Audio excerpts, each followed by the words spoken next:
રાહત મેળવવા બરફના ગોળા કે આઈસ્ક્રીમ ખાનારા ચેતી જજો। વેપારીઓ વધુ કમાઈ લેવાની લાલચે તમારા સ્વાસ્થ્ય સાથે ચેડા કરી રહ્યા છે। રાજકોટમાં આવા જ લેભાગુ વેપારીઓ સામે હવે તવાઈ બોલાવાઈ છે। આરોગ્ય વિભાગે ઠેર ઠેર દરોડા પાડી તપાસ હાથ ધરી છે, જેમાં મહાદેવવાડી વિસ્તારમાં આવેલા ડીલાઇટ આઈસ્ક્રીમમાં ચેકિંગ હાથ ધરાયું અને તપાસ દરમિયાન લૂઝ આઈસ્ક્રીમનો જથ્થો મળી આવ્યો। આરોગ્ય વિભાગે વધુ તપાસ હાથ ધરી છે।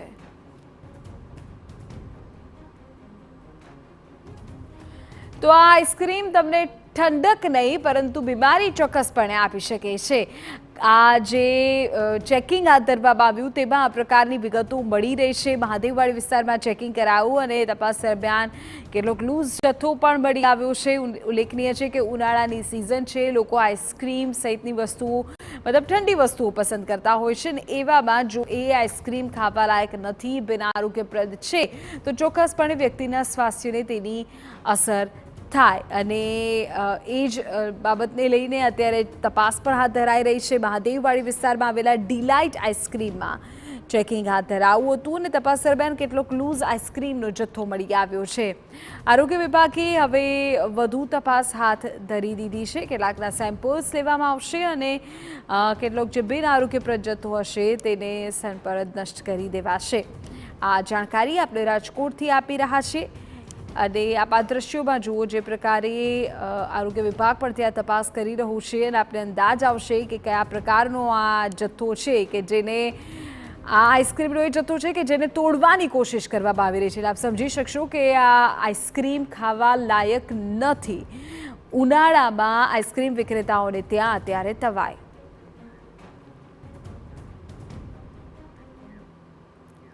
ત્યારે આજ મુદ્દે વધુ જાણકારી મેળવી અમારા સંવાદદાતા મોહિત આપણી સાથે વધુ જાણકારી સાથે જોડાયા છે। મોહિત, આઈસ્ક્રીમ વિક્રેતાઓને ત્યાં તપાસ થઈ રહી છે, સ્થળ પરથી અપડેટ। સ્પષ્ટપણે ઉનાળાની સિઝન ચાલી રહી છે અને ઉનાળાની સિઝનમાં લોકો જે બરફના ગોલા અને આઈસ્ક્રીમ છે તેનો વધારે પ્રમાણમાં ઉપયોગ છે તે કરતા હોય છે। ત્યારે લોકોના આરોગ્ય સાથે ચેડા ન થાય તે માટે રાજકોટ મહાનગરપાલિકાની ટીમ છે તેમના દ્વારા જે તપાસ છે તે હાથ ધરવામાં આવી છે। અત્યારે રાજકોટના જે મહાદેવવાડી વિસ્તાર છે તે મહાદેવવાડી વિસ્તારના જે ડિલાઇટ આઈસ્ક્રીમ પાર્લર આવેલ છે ત્યાં તપાસ છે તે હાથ ધરવામાં આવી છે। આરોગ્ય વિભાગ દ્વારા જે પણ જે આઈસ્ક્રીમનો જથ્થો છે તેની તપાસ છે તે હાથ ધરવામાં આવી છે। હાઇજેનિક કન્ડિશનને લઈને તપાસ છે તે હાથ ધરવામાં આવી છે। મારી સાથે ફૂડ ઇન્સ્પેક્ટર સરવૈયા સર છે, આપણે તેની સાથે વાત કરીશું। સર, કયા પ્રકારની તપાસ છે તે અત્યારે હાથ ધરવામાં આવી રહી છે? ઉનાળાની સિઝનમાં જે વસ્તુનો સૌથી વધારે ખાદ્ય ચીજ તરીકે ઉપયોગ થતો હોય તેની ઉપર આપણે ચકાસણીનું વધારે ધ્યાન કેન્દ્રિત કરતા હોય છે। એના અનુલક્ષીને આપણે અત્યારે લક્ષ્મીનગર ખાતે આવેલ ડીલાઇટ આઈસ્ક્રીમની ચકાસણી હાથ ધરેલ છે। સર, પ્રાથમિક દ્રષ્ટિએ શું સામે આવ્યું છે? કારણ કે કોઈ પણ ફૂડ પ્રોડક્ટ હોય તેમાં તેની મેન્યુફેક્ચરિંગ ડેટ, તેની એક્સપાયરી ડેટ આ તમામ લખવું ખૂબ જ જરૂરી છે। અહીં એવું કંઈ દેખાતું નથી, શું કહેશો આને લઈને? FSS એક્ટ પ્રમાણે જે વસ્તુ પેકિંગ કરેલી હોય એમાં બધા લેબલિંગના નિયમો છે જરૂરી। લેબલ ગ્રીન સિમ્બોલથી માંડીને દરેક વસ્તુ તે જરૂરી છે, પરંતુ લૂઝમાં પણ આ જે પેરિસેબલ વસ્તુ છે દૂધમાંથી બનેલી, એટલા માટે એક્સપાયરી ડેટ અને મેન્યુફેક્ચરિંગ મારવી જોઈએ। એની શું અમે નોટિસ એને આપીશું। સર, આગળ શું કાર્યવાહી કરવામાં આવશે? એ સિવાય અત્યારે જે તૈયાર પ્રોડક્ટ છે એટલે કે આઈસ્ક્રીમ છે એ સિવાય એમાં વપરાતા રો મટીરિયલ છે, ડ્રાયફ્રૂટ છે, જેલી છે, એ બધાના આપણે નમૂના લેવાની કાર્યવાહી કરશું અત્યારે। સ્પષ્ટપણે એટલે તમામ વસ્તુના નમૂના છે તે લેવામાં આવશે। અહીં આપને હું એક દ્રશ્યો બતાવવા માંગીશ કે લૂઝ આઈસ્ક્રીમનો વેપાર છે તે આ ધંધાર્થી છે તેમને દ્વારા કરવામાં આવ્યું છે, પરંતુ આ જે પ્રોડક્ટ છે એમાં કોઈ પણ પ્રકારનું જે એક્સપાયરી ડેટ હોય કે મેન્યુફેક્ચરિંગ ડેટ હોય કે FSSAIના જે નિયમો હોય તે નિયમોનું ક્યાંક પાલન ન થતું હોય તેવું અત્યારે જણાઈ આવ્યું છે અને તેને લઈને નોટિસ આપવાની કામગીરી છે તે કરવામાં આવશે। સાથે સાથે જે તૈયાર પ્રોડક્ટ્સ છે તે તૈયાર પ્રોડક્ટ્સના નમૂના છે તે પણ લેવામાં આવશે। જે વિક્રેતા એટલે કે વેપારી આપણી સાથે છે, શું કહેશો, કયા કયા નિયમોનું તમારા દ્વારા પાલન છે તે કરવામાં આવ્યું છે? અને અત્યારે આરોગ્ય વિભાગની કહેવું છે કે કોઈ મેન્યુફેક્ચરિંગ ડેટ નથી લખી। હવે અમારે જે એમાં એવું છે, અમારે મેન કામ લૂઝનું છે એટલે અમારે છે ને 10-10 લીટરની જે પેટી આવે એમાં અમે એ લોકો પ્રોવાઈડ કરતા હોય છે।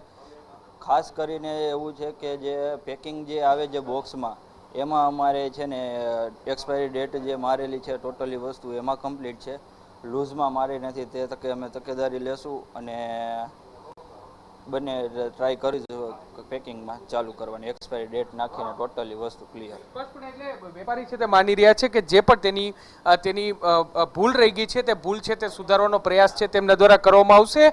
જે પેકિંગ પ્રોડક્ટ છે તેમાં તમામ નિયમોનું પાલન થાય છે, પરંતુ લૂઝ પ્રોડક્ટ છે તેમાં આ નિયમોનું પાલન છે તે થતું નથી. મહત્વની વાત છે કે ઉનાળાની સિઝન ચાલી રહી છે ને રાજકોટ મહાનગરપાલિકા દ્વારા ગઈકાલે જે બરફ વેચતા જે વેપારીઓ છે તેની ત્યાં પણ તપાસ છે તે હાથ ધરવામાં આવી હતી. 5થી વધારે જે વેપારીઓ છે તેમને હાઇજેનિક કન્ડિશનને લઈને નોટિસ છે તે પણ આપવામાં આવી હતી. અને આજે હવે અલગ અલગ જે આઈસ્ક્રીમ વેચતા જે વિક્રેતાઓ છે તેને ત્યાં તપાસ છે તે હાથ ધરવામાં આવી છે. ને લોકોના સ્વાસ્થ્ય સાથે ચેડા ન થાય, કારણ કે દૂધ બનાવટની વસ્તુ છે, કેટલો ટાઈમ જૂની આ વસ્તુ છે અને તેને કારણે ફૂડ પોઈઝનિંગ સહિતના જે રોગ છે તે થઈ શકે છે, પેટના રોગ થઈ શકે છે. ત્યારે લોકોના સ્વાસ્થ્યને હાનિ ન પહોંચે તે માટેની તમામ પ્રકારની તકેદારી છે તે આરોગ્ય વિભાગ દ્વારા રાખવામાં આવી રહી છે. જી બિલકુલ મોહિત, આગળ પણ આપણી પાસેથી વિગતો મેળવીએ છીએ. તો રાજકોટથી જે પ્રકારે મારા સંવાદદાતાએ જાણકારી આપી, લૂઝ જે જથ્થો છે ક્યારે મેન્યુફેક્ચર થયો છે, કેટલા સમય સુધી વાપરી શકાય, એ કોઈ પણ પ્રકારનું લખાણ જોવા મળ્યું નથી. ત્યારે હવે આગામી સમયમાં આરોગ્ય વિભાગ એક્શન લેશે.